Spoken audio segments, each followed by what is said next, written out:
Assalamualaikum, Yushminna. Okey, hari ni kita nak borak pasal 10 jutsu terlarang yang paling berbahaya dalam anime Naruto. Macam biasa, untuk dalam video ni semuanya pendapat aku. Kalau korang ada pendapat lain ataupun korang rasa ada jutsu-jutsu yang lain sepatutnya ada dalam list ni, just drop je komen dekat bawah. Okey, sebelum kita sambung dengan video, aku nak shout out dekat satu channel iaitu Jugado TV. Channel ni ada buat konten borak pasal bola. Dia ada share pasal EPL, game week EPL. Lepas tu diorang pun ada borak pasal masalah-masalah tim EPL yang ada sekarang ni. Apa yang aku suka dekat Jugado TV ni, diorang punya borak santai habis doh. Tapi diorang bukan borak kosong lah. Diorang borak semuanya ada fakta. So korang jangan risau lah, diorang bukannya palatau ke apa semua tu. Tapi adalah diorang bagi pendapat masing-masing kan. So kalau korang nak dapatkan info-info pasal EPL ataupun info-info pasal bola, korang boleh subscribe dan support channel Jugado TV. Okey, dah settle. Jom kita sambung dengan video balik. Yang ke-10 ialah Sozo Saisei ataupun The Creation Rebirth. Buat masa sekarang ni kita dapat tengok dalam dunia shinobi hanya ada 2 orang shinobi je yang mampu untuk menggunakan jutsu tersebut, iaitu Tsunade dengan Haruno Sakura. Jutsu ni dicipta oleh Tsunade sendiri, yang mana teknik Sozo Saisei akan melepaskan sejumlah cakram yang cukup besar, sampaikan kalau pengguna kena serang macam mana sekalipun, dia lukalah besar sampailah koyak, perut dah terburai semua tu, luka-luka pengguna akan sembuh secepat yang mungkin. Contohnya kita boleh tengok dalam match di antara Tsunade dengan Uchiha Madara dalam perang dunia shinobi yang keempat, yang mana bila Tsunade kena tikam dengan Susanoo sekalipun, luka yang Tsunade terima akan sembuh serta-merta. So kiranya selagi teknik Sozo Saisei ni diaktifkan, kiranya pengguna akan immortal lah, pengguna tak akan mati. Sampaikan jutsu ni dilabel sebagai Ultimate The Regeneration Teknik. Yang ke-9 ialah Reverse Force Symbol Ceiling yang digunakan oleh Shimura Danzo dalam pertarungan dengan Uchiha Sasuke, yang mana teknik ni adalah jenis Fonjutsu dan dikatakan juga teknik ni yang paling kuat dalam versi Force Symbol Seal, yang mana pengguna akan meletakkan seal dalam badan dia dan akan menggunakan semasa dia ambang kematian dia. Teknik ni juga akan melepaskan 4 simbol dari badan mereka dan menghasilkan satu bola hitam yang cukup besar untuk membunuh dan memerangkap musuh bersama pengguna. Yang ke-8 pula ialah teknik Futorase Shuriken yang digunakan oleh Naruto dalam pertarungan dengan Kakuzu.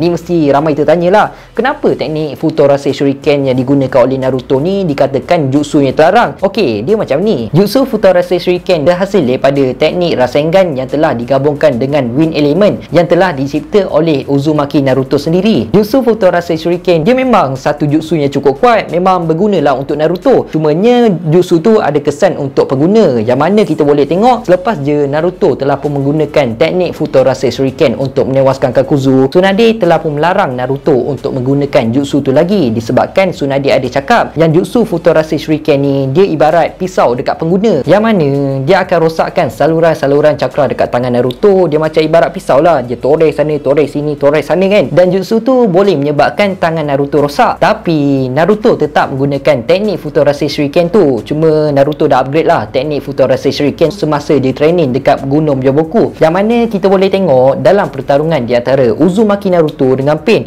Waktu tu Naruto guna teknik Futorase Shuriken tak sama macam waktu dia lawan dengan Kakuzu. Dia tak pegang macam Rasengan, tapi dia telah pun melemparkan teknik Futorase Shuriken macam Shuriken lah kan. So benda tu tak ada efek langsung lah dekat tangan Naruto selepas dia menggunakan teknik Futorase Shuriken dalam pertarungan dengan Pain. Seterusnya ialah teknik Gojo Kibaku Fuda yang digunakan oleh Hokage yang kedua, iaitu Tobirama Senju dalam perang dunia shinobi yang keempat. Okey, untuk teknik ni kita boleh cakap dia ibarat bom bergerak ataupun pengebom berani mati, disebabkan pengguna akan menggunakan kertas peledak untuk memerangkap dan menghasilkan letupan tak berhenti. Kesan untuk guna Gojo Kibaku Fuda ni memang sadis lah, disebabkan dia akan mengorbankan diri sendiri dengan pihak musuh. Sebab itulah kita boleh tengok Tobirama telah pun menggunakan teknik tu semasa dia telah di Edo Tenseikan untuk membunuh Uchiha Obito. So kiranya waktu tu Tobirama memang santai habis lah, dia memang tak ada efek langsung lah kalau menggunakan teknik tersebut. Dan Sarutobi Hiruzen pun ada cakap yang jutsu tersebut adalah jutsu special daripada Hokage yang kedua.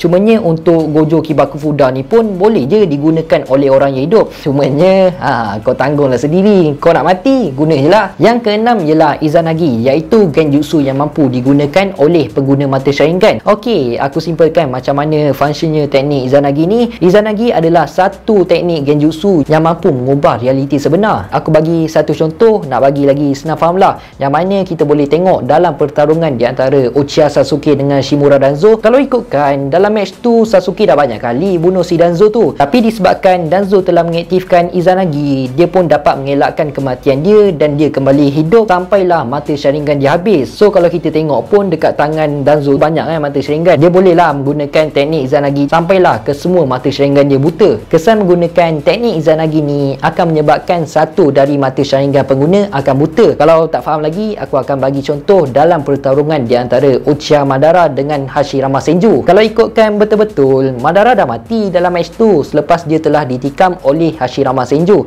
tapi disebabkan Madara telah pun mengaktifkan Izanagi, dia dapat mengubah realiti sebenar dalam beberapa saat dan dia pun telah kembali hidup. Yang kelima ialah teknik Izanami. Kalau teknik Izanami ni memang totally tak sama langsung lah macam Izanagi, walaupun nama dah saing-saing je kan, dan yang mampu gunakan teknik ni pun hanya pengguna mata Sharingan je. Tapi dua teknik ni memang berbeza dan dikatakan juga teknik Izanami lebih berbahaya dari teknik Izanagi. Cumanya kesan teknik Izanami dekat pengguna memang samalah macam teknik Izanagi, yang mana satu daripada mata Sharingan pengguna akan buta. So function teknik Izanami kita boleh tengok apabila pengguna dah aktifkan teknik Izanami, pihak musuh akan terperangkap dalam genjutsu abadi. Aku bagi satu contoh untuk korang lagi senang faham lah macam mana function teknik Izanami.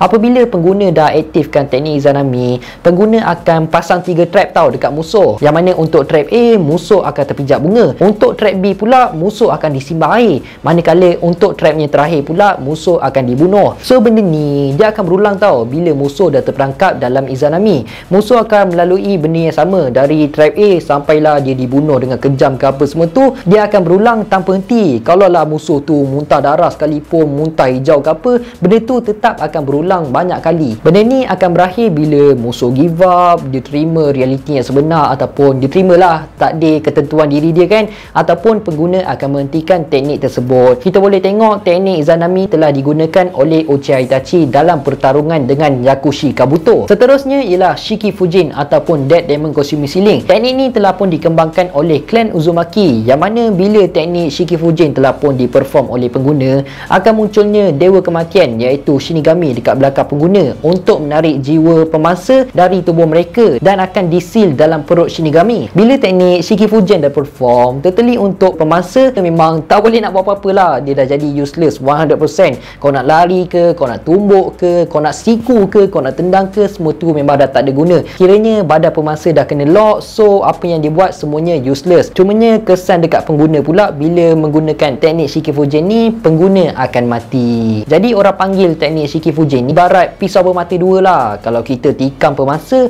kita juga akan tertikam diri sendiri. So berisikolah untuk menggunakan teknik Shiki Fujin. Yang ketiga ialah Yagai ataupun Night Guide. Teknik ni telah pun digunakan oleh Might Guide selepas dia telah pun membuka ke semua final Gate of Death untuk bertarung dengan Uchiha Madara dalam perang dunia shinobi yang keempat. Risiko untuk pengguna bila menggunakan teknik Yagai ni memang cukup tinggi lah, memang cukup berisiko untuk pengguna. Kita boleh tengok selepas je Guy menggunakan teknik Night Guide untuk menyerang Madara, Guy hampir je terkorban disebabkan cakra dalam badan dia hampir je hilang, tapi nasib baiklah telah pun diselamatkan oleh Naruto. Dan lagi satu, body untuk Guy waktu tu totally dah banyak tulang yang retak, banyak yang hancur semua tu, sampaikan kaki Guy telah pun hancur sepenuhnya. Sebelum Guy nak buka final Gate of Death pun, Kakashi ada cakap dekat Guy, bahaya kau nak buka final Gate of Death ni, sebab benda ni amat berisiko untuk diri kau, boleh menyebabkan kau mati. Tapi Guy ada cakap ni adalah masa yang sesuai untuk dia membuka ke semua final Gates of Death untuk melindungi ke semua orang yang disayang. So lepas je dari tu pun, diorang semua pun okey je lah, sebab diorang dapat menikmati pertarungan yang cukup hebat di antara Might Guide dengan Uchiha Madara. Yang kedua ialah teknik Edo Tensei.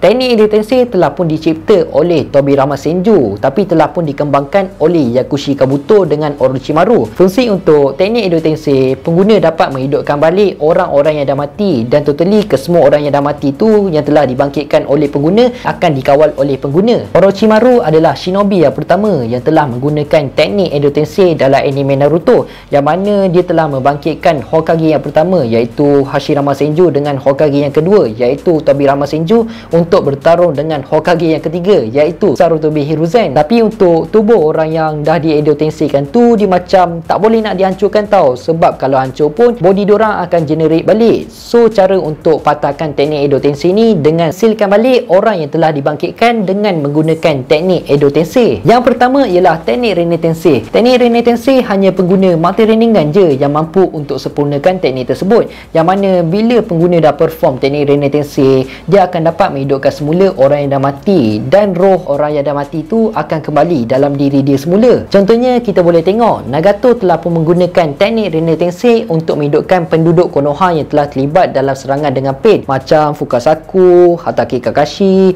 Shizune, ramai lagi lah penduduk Konoha yang telah mati dalam serangan Pain. Tapi apa yang bahayanya untuk teknik Rinne Tensei ni kalau pengguna pergi hidupkan orang yang salah. Contohnya macam Uchiha Obito yang telah dipaksa oleh Black Zetsu untuk sempurnakan teknik Rinne Tensei dekat Uchiha Madara. Dan lagi satu, teknik ni juga memerlukan cakra yang cukup besar untuk sempurnakan teknik Rinne Tensei. So aku rasa sampai sini je lah kot video kita untuk kali ni. Teruskan support Faiz di Studio untuk mendapatkan 100k subscribers dalam bulan ni. InsyaAllah kita jumpa dalam next video. Assalamualaikum.